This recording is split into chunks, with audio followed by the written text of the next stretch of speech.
చిత్తూరు జిల్లాలో అంబేద్కర్ విగ్రహాన్ని తగలబెట్టిన వ్యక్తిని వెంటనే అరెస్టు చేసి దేశ బహిష్కరణ చేయాలని బహుజన సమైక్య జిల్లా అధ్యక్షుడు పాముల రాఘవయ్య డిమాండ్ చేశారు.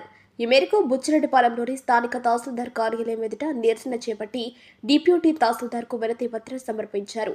అనంతరం వారు మాట్లాడుతూ, ఓ కమ్మనాయుడు అంబేద్కర్ విగ్రహాన్ని నిప్పు అంటించి కాల్చివేయటం బాధాకరమన్నారు. తాము దైవంగా భావించే అంబేద్కర్ విగ్రహాలను తగలబెడితే బహుజన సమైక్య చూస్తూ ఊరుకోతని హెచ్చరించారు.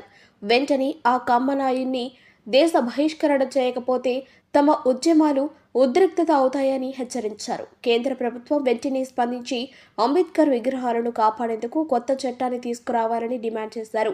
ఈ కార్యక్రమంలో ప్రసాద్, దార్ల చంద్ర, మురళి, రమణయ్య, పెంచలయ్య, రమణయ్య, కొండయ్య, రామారావు, దాసు, దేవసహాయం, నరసయ్య తదితరులు పాల్గొన్నారు. Bhim army Telangana social media state incharge,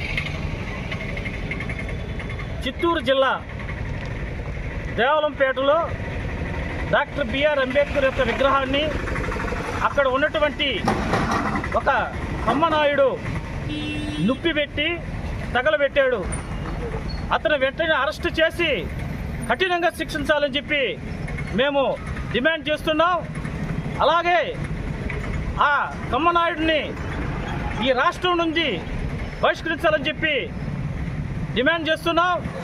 అదేవిధంగా జాతీయ భద్రత చట్టం లాంటి ఒక కొత్త చట్టాన్ని తీసుకొచ్చి ఈ అంబేద్కర్ యొక్క విగ్రహాలని ధ్వంసం చేసేటువంటి వాళ్ళని ఆ చట్టం కింద అరెస్టు చేసి కఠినంగా శిక్షించేలా చర్యలు తీసుకోవాలని చెప్పి కేంద్ర ప్రభుత్వాన్ని మేము కోరుతున్నాం.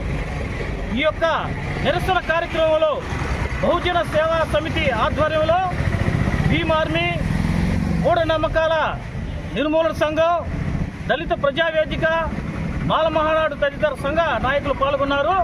జై భీమ్. చిత్తూరు జిల్లా ధవళేశ్వరంపేటలో మా అంబేద్కర్ బొమ్మని తగలబెట్టినటువంటి ఆ కమ్మ నాయుడిని వెంటనే అరెస్టు చేసి శిక్షకు అర్హుడిని చేయాలని బహుజన సేవా సమితి తరఫున మేమందరం కోరుకుంటున్నాం. మాకు దళితులు, బహుజనులకి మాకు అంబేద్కర్ దైవంగా మేము భావిస్తున్నాము. మా దైవాన్ని మీరు ఆ పనులు చేస్తే మీకు ఎంతటి వారినైనా మేము సహించము, మేము దీనికి ఏదైనా పూనుకుంటాము అని మీకు తెలియజేస్తున్నాము. ఇట్లు బహుజన సేవా సమితి మండల అధ్యక్షుడిని పాముల రాఘవయ్య నా పేరు. జై భీమ్.